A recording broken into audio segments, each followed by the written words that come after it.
Big boss Malayalam season 7 കണ്ടസ്റ്റൻസിൻ്റെ ഒരു ranking video ആയിട്ടാണ് നമ്മൾ വന്നിരിക്കുന്നത്. റാങ്കിങ് വീഡിയോ എന്ന് പറയുമ്പോൾ ഇപ്പോൾ ഏകദേശം ബിഗ് ബോസ് മലയാളം സീസൺ 7 10 ആഴ്ചകൾ കംപ്ലീറ്റ് ചെയ്തിട്ടുണ്ട്. ഇന്ന് 10ാം ആഴ്ചയിലെ വീക്കെൻഡ് എപ്പിസോഡ് ബന്ധപ്പെട്ടുകൊണ്ട് ലാലേട്ടൻ കണ്ടസ്റ്റൻസിനെ കാണാനായിട്ട് പോകുന്നതായിരിക്കും. ഒരു കണ്ടസ്റ്റൻറ്റ് ഇന്ന് ബിഗ് ബോസ് ഹൗസിൽ നിന്ന് എവിക്ഷനിൽ പുറത്തു പോയിട്ടുണ്ട്. അതാരാണെന്ന് നമ്മൾ പേര് എടുത്തു പറയുന്നില്ല. ഒരു എവിക്ഷൻ ഇന്ന് ബിഗ് ബോസ് ഹൗസിൽ ഉണ്ടായിട്ടുണ്ട്.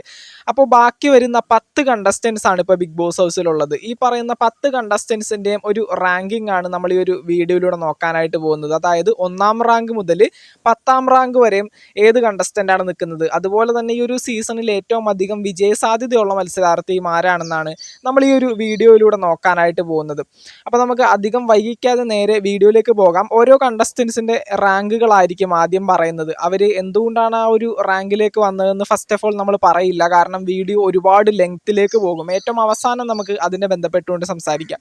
അപ്പോൾ തീർച്ചയായിട്ടും ഞാൻ 1ാം റാങ്ക് കൊടുക്കുന്ന ഒരു കണ്ടസ്റ്റൻ്റ് എന്ന് പറയുന്നത് അനീഷ് തന്നെ ആയിരിക്കും. അനീഷിന് നമുക്ക് ഈ ഒരു ലിസ്റ്റിൽ 1ാം റാങ്ക് കൊടുക്കാം. അടുത്തതായിട്ട് ഞാൻ 2ാം റാങ്ക് കൊടുക്കുന്ന ഒരു കണ്ടസ്റ്റൻറ്റ് അനുമോളായിരിക്കും. അനുമോൾക്ക് ഈ ഒരു ലിസ്റ്റിൽ എന്താണ് ഈ പറയുന്ന സെക്കൻഡ് റാങ്ക് തീർച്ചയായിട്ടും അർഹിക്കുന്ന ഒരു വ്യക്തി തന്നെയാണ്. അടുത്തതായിട്ട് 3ാം റാങ്ക് നമുക്ക് ഷാനവാസിന് കൊടുക്കാം. എത്ര നാൾ പുള്ളിക്കാരൻ ഈ ഒരു റാങ്കിൽ ഇരിക്കുമെന്ന് എനിക്കറിയില്ല, കാരണം ഇപ്പം ഗെയിമൊക്കെ ഭയങ്കര മോശമായിട്ട് വരുന്നുണ്ട്. എന്തൊക്കെയാണെങ്കിലും ഈ ഒരു സാഹചര്യത്തിൽ 3ാം റാങ്ക് നമുക്ക് ഷാനവാസിന് കൊടുക്കാം.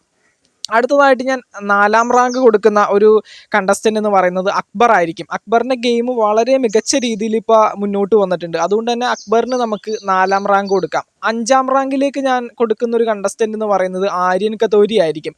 ഈ പറയുന്ന സീക്രട്ട് ടാസ്ക് അവസാനിച്ചതിന് ശേഷം ആര്യൻ ബിഗ് ബോസ് ഹൗസിൽ ഒരുപാട് മെച്ചപ്പെട്ടിട്ടുണ്ട് എന്ന് നമുക്ക് പറയാനായിട്ട് സാധിക്കും. അതുപോലെ തന്നെ നമുക്ക് 6ാം റാങ്ക് കൊടുക്കുന്ന ഒരു കണ്ടസ്റ്റൻ്റ് എന്ന് പറയുന്നത് ജനപിന്തുണ വെച്ചിട്ട് നൂറക്ക് നമുക്ക് ഈ ഒരു ലിസ്റ്റിൽ 6ാം സ്ഥാനം കൊടുക്കാനായിട്ട് സാധിക്കും. അതുപോലെ തന്നെ ഞാൻ 7ാം സ്ഥാനം കൊടുക്കുന്ന ഒരു മത്സരാർത്ഥി എന്ന് പറയുന്നത് മറ്റാരുമല്ല, വേദലക്ഷ്മി ആയിരിക്കും. ഈ പറയുന്ന ജനങ്ങളുടെ സപ്പോർട്ട് വെച്ച് വേദലക്ഷ്മിക്ക് ഈ ഒരു ലിസ്റ്റിൽ നമുക്ക് 7th പൊസിഷൻ കൊടുക്കാനായിട്ട് സാധിക്കും. അടുത്തതായിട്ട് 8ാം സ്ഥാനത്തേക്ക് ഞാൻ പറയുന്ന ഒരു മത്സരാർത്ഥി ആദിലയാണ്. ആദിലക്കും ഈ പറയുന്ന ജനങ്ങളുടെ സപ്പോർട്ട് വെച്ച് 8ാം സ്ഥാനം നമുക്ക് ആദിലക്ക് കൊടുക്കാം. അടുത്തതായിട്ട് ഞാൻ 9ാം സ്ഥാനം കൊടുക്കുന്ന ഒരു കണ്ടസ്റ്റൻ്റ് എന്ന് പറയുന്നത് നെവിനാണ്. നെവിനും അത്യാവശ്യം ഒരു എൻ്റർടൈനർ ആണെങ്കിലും ബിഗ് ബോസിൽ സ്വന്തമായിട്ടൊരു പേരുണ്ടാക്കിയെടുക്കാനായിട്ട് ഇതുവരെയും സാധിക്കാത്ത ഒരു മത്സരാർത്ഥി തന്നെയാണ്. അതുകൊണ്ട് 9ാം സ്ഥാനം നമുക്ക് നെവിന് കൊടുക്കാം. അടുത്തതായിട്ട് 10ാം സ്ഥാനത്ത് ഏറ്റവും അവസാനം പറയുന്നത് സാബുമാൻ ആണ്. ബിഗ് ബോസ് ഹൗസിൽ നിന്ന് ഒരു സാഹചര്യത്തിലും പുറത്തു പോകാണ്ട് ഭയങ്കര ലക്കോട് കൂടി നിൽക്കുന്ന ഒരു കണ്ടസ്റ്റൻ്റാണ് സാബുമാൻ. അപ്പോൾ തീർച്ചയായിട്ടും ഈ ഒരു ലിസ്റ്റിൽ ഞാൻ ഏറ്റവും അവസാനത്തെ സ്ഥാനമായിട്ടുള്ള 10ാം സ്ഥാനമാണ് കൊടുക്കുന്നത്. എതിർപ്പുള്ളവർ തീർച്ചയായിട്ടും താഴെ കമൻറ്റ് ബോക്സിൽ രേഖപ്പെടുത്തുക. അപ്പോൾ നമ്മൾ ഈ ഒരു റാങ്കിങ് വീഡിയോയിൽ ഞാൻ 1ാം സ്ഥാനം അനീഷിന് കൊടുത്തു, സെക്കൻഡ് ഞാൻ അനുമോൾക്കാണ് കൊടുത്തത്, 3ാം സ്ഥാനം ഷാനവാസിന്, 4 ഞാൻ അക്ബറിനെയാണ് പറഞ്ഞത്, 5ാം സ്ഥാനത്ത് ഞാൻ ഈ പറയുന്ന ആര്യനെ പറഞ്ഞു, 6ാം സ്ഥാനത്ത് നൂറെ പറഞ്ഞു, 7ാം സ്ഥാനം വേദലക്ഷ്മിക്കാണ് കൊടുത്തത്, 8ാം സ്ഥാനത്ത് ആദിലയെ പറഞ്ഞു, 9ാം സ്ഥാനത്ത് നെവിനെ പറഞ്ഞു, 10ാം സ്ഥാനത്ത് സാബുമാനെ പറഞ്ഞു. അപ്പോൾ ഈ ഒരു ലിസ്റ്റിൽ ഞാൻ 1ഉം 2ഉം 3ഉം സ്ഥാനങ്ങൾ കൊടുത്ത അനീഷും അനുമോളും ഷാനവാസും ഇവർക്ക് 3 പേർക്കുമാണ് ഈ ഒരു ലിസ്റ്റ് പ്രകാരം നമ്മുടെ ബിഗ് ബോസ് മലയാളം സീസൺ 7 വിജയിക്കാനായിട്ട് ഏറ്റവും അധികം സാധ്യതയുള്ള മത്സരാർത്ഥികൾ. കാരണം ഇവരെ ബന്ധപ്പെട്ടുകൊണ്ടാണ് ഈ പറയുന്ന വോട്ടിങ്ങും കാര്യങ്ങളൊക്കെ നോക്കുന്ന സമയത്ത് അൺഒഫീഷ്യൽ വോട്ടിംഗ് സൈറ്റുകളിലായാലും യൂട്യൂബിലെ കമ്മ്യൂണിറ്റി പോളുകളിലായാലും ഏറ്റവും അധികം സപ്പോർട്ടുള്ള ഈ പറയുന്ന കുറച്ച് കണ്ടസ്റ്റൻസ് ആണ് ഈ പറയുന്ന അനീഷും അനുമോളും ഷാനവാസും. അതിൽ തന്നെ അനീഷും അനുമോൾക്കും ഒടുക്കത്തെ സപ്പോർട്ടാണ്. സോഷ്യൽ മീഡിയ നമുക്ക് നോക്കുന്ന ആളുകളാണെങ്കിൽ അറിയാനായിട്ട് സാധിക്കും. നമ്മുടെ യൂട്യൂബിലെ കമ്മ്യൂണിറ്റി പോളുകളിലായാലും അൺഒഫീഷ്യൽ വോട്ടിംഗ് സൈറ്റുകളിലായാലും അനീഷിനെയും അനുമോളെയും പിന്തള്ളിക്കൊണ്ട് ആ ഒരു സ്ഥാനത്തേക്ക് വരാനായിട്ട് മറ്റൊരു കണ്ടസ്റ്റൻറ്റിനും ഇതുവരെയും ബിഗ് ബോസ് ഹൗസിൽ സാധിച്ചിട്ടില്ല. അനീഷിനും അനുമോൾക്കും തന്നെയാണ് ഈ ഒരു സീസൺ വിജയിക്കാനായിട്ട് ഈ ഒരു സാഹചര്യത്തിൽ ഏറ്റവും അധികം സാധ്യത കാണുന്നത്. അതുകൂടാതെ നമ്മൾ ഈ പറയുന്ന അതിനടിയിൽ പറഞ്ഞ അക്ബർ ഖാനും ആര്യനും ഈ കഴിഞ്ഞ ആഴ്ച ബിഗ് ബോസ് ഹൗസിൽ ഒരു സീക്രട്ട് ടാസ്ക് കൊടുത്തിട്ടുണ്ടായിരുന്നു. ആ ഒരു ടാസ്ക് ബന്ധപ്പെട്ടുകൊണ്ട് ആര്യൻ എന്ന കണ്ടസ്റ്റൻ്റ് തൻ്റെ ഫുൾ എഫേർട്ട്, ഒരു 100% എഫേർട്ടും ആ ഒരു ടാസ്കിൽ കൊടുത്ത ആ ഒരു ടാസ്ക് കംപ്ലീറ്റ് ചെയ്തിട്ടുണ്ടായിരുന്നു. അതിനുശേഷം ആര്യൻ കത്തോരിയക്ക് കൂടി ഒരു ഫാൻ ബേസ് ഉണ്ട്. അത് ഭയങ്കരമായിട്ട് ആര്യനെ സപ്പോർട്ട് ചെയ്യുന്ന ഒരുപാട് ജനങ്ങൾ ആ ഒരു ടാസ്കിന് ശേഷം കൂടിയിട്ടുണ്ടായിരുന്നു. അക്ബർ ഖാനും അതുപോലെ തന്നെയാണ്. ബിഗ് ബോസ് ഹൗസിൽ അത്യാവശ്യം ഒരു എൻ്റർടൈനറാണ് അക്ബർ ഖാൻ. അതുകൊണ്ട് തന്നെ പുള്ളിക്കാരനും അത്യാവശ്യത്തിന് സപ്പോർട്ട് ഈ ഒരു ടാസ്കിൻ്റെ ഭാഗമായിട്ട് അല്ലെങ്കിൽ കൂടി അത്യാവശ്യം സപ്പോർട്ടുള്ള ഒരു വ്യക്തി തന്നെയാണ്. ഈ ഒരു ടാസ്ക് തീർന്നതിന് ശേഷം ആ ഒരു സപ്പോർട്ട് കുറച്ചുകൂടി കൂടിയിട്ടുണ്ട്. അതുപോലെ തന്നെ വേദലക്ഷ്മിയുടെ നൂറയുടെയും കേസ്, നൂറക്കും വേദലക്ഷ്മിക്കും 6ഉം 7ഉം സ്ഥാനങ്ങളാണ് കൊടുത്തത്. നൂറയുടെ കേസ് എന്ന് പറഞ്ഞിട്ടുണ്ടെങ്കിൽ ഏകദേശം ബിഗ് ബോസ് ഹൗസിൽ അടിപൊളിയായിട്ട് ഗെയിം കളിക്കുന്ന ഒരു കണ്ടസ്റ്റൻ്റ് ആണ്. ഏറ്റവും സ്ട്രോങ് ആയിട്ടുള്ള മത്സരാർത്ഥികൾക്കെതിരെ ഗെയിം മുന്നോട്ട് കൊണ്ടുവന്ന ഒരു കണ്ടസ്റ്റൻ്റ് ആണ്. പക്ഷേ ഈ ഒരു സമയത്ത് കുറച്ച് വീക്ക് ആണെങ്കിൽ തന്നെ എപ്പോൾ വേണമെങ്കിലും ഉയർന്നു വരാവുന്ന ഒരു മത്സരാർത്ഥി തന്നെയാണ്. അടുത്തതായിട്ട് വേദലക്ഷ്മി ബിഗ് ബോസ് ഹൗസിലേക്ക് വന്നൊരു പാറ്റേൺ ഉണ്ട്. അതായത് പലർക്കും ഇഷ്ടമല്ലാത്ത LGBTQ കമ്മ്യൂണിറ്റിയെ എതിർക്കുന്നു എന്ന് പറഞ്ഞുകൊണ്ട് ലാലേട്ടൻ്റെ മുമ്പിൽ വരെയും കൃത്യമായിട്ട് തൻ്റെ ഒപ്പീനിയൻ മാറ്റി പറയാതെ സ്ട്രോങ് ആയിട്ട് നിന്ന വേദലക്ഷ്മിയെ ഒരുപാട് പേര് ഭയങ്കരമായിട്ട് സപ്പോർട്ട് ചെയ്തിട്ടുണ്ടായിരുന്നു. ആ ഒരു സപ്പോർട്ടിൻ്റെ ഭാഗമായിട്ട് വേദലക്ഷ്മിക്ക് ഇപ്പോഴും അത്യാവശ്യത്തിന് ജനപിന്തുണയും ഈ പറയുന്ന വോട്ടും കാര്യങ്ങളൊക്കെ കിട്ടുന്നുണ്ട്. അതുകൊണ്ട് തന്നെ വേദലക്ഷ്മിയും അത്യാവശ്യം ബിഗ് ബോസ് ഹൗസിൽ സേഫായിട്ട് പോകാൻ സാധ്യതയുള്ള ഒരു മത്സരാർത്ഥിയാണ്.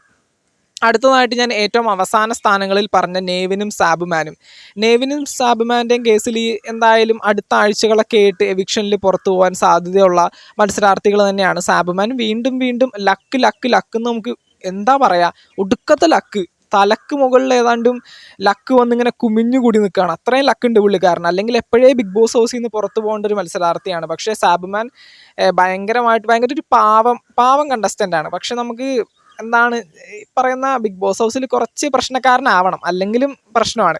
അപ്പോൾ തീർച്ചയായിട്ടും സാബുമാനെ ഇഷ്ടപ്പെടുന്ന ഒരുപാട് പേരുണ്ട് കേട്ടോ, ഇല്ലെന്നൊന്നും പറയുന്നില്ല. അപ്പം നെവിൻ്റെ കേസ് കുറച്ച് സങ്കടം ഉണ്ടാക്കുന്ന കാര്യമാണ്. നെവിൻ ബിഗ് ബോസ് ഹൗസിൽ നല്ലൊരു എൻ്റർടൈനറാണ് പുള്ളിക്കാരൻ ഒരുപാട് കോമഡി ബിഗ് ബോസ് ഹൗസിൽ കാണുമ്പോൾ തന്നെ ഒരു സുഖം കിട്ടുന്ന രീതിയിലുള്ള പല കോണ്ടന്റുകളും ഉണ്ടാക്കിയിട്ടുള്ള ഒരു കണ്ടസ്റ്റൻ്റാണ് നെവിൻ. പക്ഷേ നെവിന് കിട്ടേണ്ട ഒരു ജനപിന്തുണ ഇതുവരെയും കിട്ടിയിട്ടില്ല എന്നുള്ളതൊരു സത്യം തന്നെയാണ്. കാരണം നെവിൻ റെപ്രസെൻ്റ് ചെയ്ത് വരുന്ന ആ ഒരു കമ്മ്യൂണിറ്റി, LGBTQ കമ്മ്യൂണിറ്റി, നെവിൻ ചെയ്യുന്ന കാര്യങ്ങൾ അതൊക്കെ പലർക്കും ഉൾക്കൊള്ളാൻ പറ്റാത്തത് തന്നെയാണ്. നമ്മുടെ കേരളത്തിൽ എത്രത്തോളം ഈ പറയുന്ന LGBTQ കമ്മ്യൂണിറ്റിയെ സപ്പോർട്ട് ചെയ്യുന്നു, അവർ ജീവിക്കട്ടെ എന്ന് പറയുന്നവരാണെങ്കിൽ അവരെ പൂർണ്ണമായിട്ടും ഉൾക്കൊള്ളാൻ സാധിക്കുന്നവരൊന്നും അല്ല. അതുകൊണ്ട് തന്നെ നെവിനും കൃത്യമായിട്ടുള്ള സപ്പോർട്ടില്ലായ്മ ബിഗ് ബോസ് ഹൗസിൽ കാണാനായിട്ട് സാധിക്കുന്നുണ്ട്. അതൊക്കെ തന്നെയാണ് ഇവിടെയും പ്രശ്നം.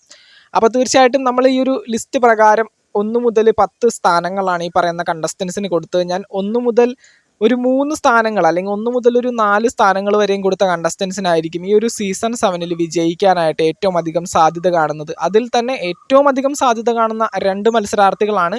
ഒന്ന് അനീഷും മറ്റൊന്ന് അനുമോളും അനീഷിൻ്റെയും കേസ് പറയുകയാണെങ്കിൽ ബിഗ് ബോസ് ഹൗസിൽ വളരെ മികച്ച രീതിയിൽ ഗെയിം കളിക്കുന്നതും കോണ്ടന്റ് കൊടുക്കുന്നതുമായിട്ടുള്ള 2 മത്സരാർത്ഥികളാണ്. അപ്പോൾ തീർച്ചയായിട്ടും ഇവർക്ക് 2 പേർക്കുമായിരിക്കും ഈ ഒരു സീസണിൻ്റെ വിജേതാവാകാനായിട്ട് ഏറ്റവും അധികം സാധ്യതയുള്ളത്.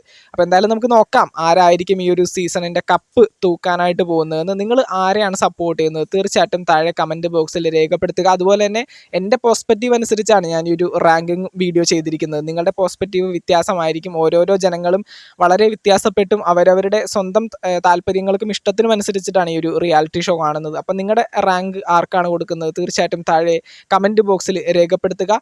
ബിഗ് ബോസ് മലയാളം സീസൺ 7 മറ്റൊരു ലൈവ് അപ്ഡേറ്റുമായിട്ട് നമുക്ക് വീണ്ടും കാണാം. ചാനൽ ഇതുവരെ സബ്സ്ക്രൈബ് ചെയ്യാത്തവരാണെങ്കിൽ ഒന്ന് സബ്സ്ക്രൈബ് ചെയ്ത് സപ്പോർട്ട് ചെയ്യുക. വീഡിയോ ലൈക്ക് ചെയ്താണെന്നവർ ഒന്ന് ലൈക്കും കൂടി ചെയ്തേക്കുക. താങ്ക്